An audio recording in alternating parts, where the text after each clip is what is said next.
Hello everybody and welcome. In this video I'm going to show you how to find your earbud SOUNDCORE R50i using application.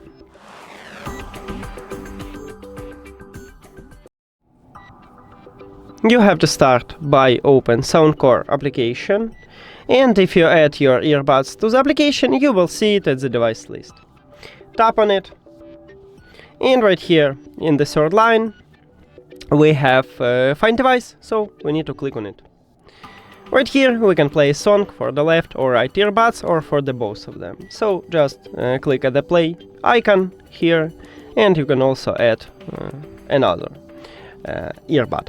Now if you want to make it louder, this sound, you need to open control panel and increase the volume.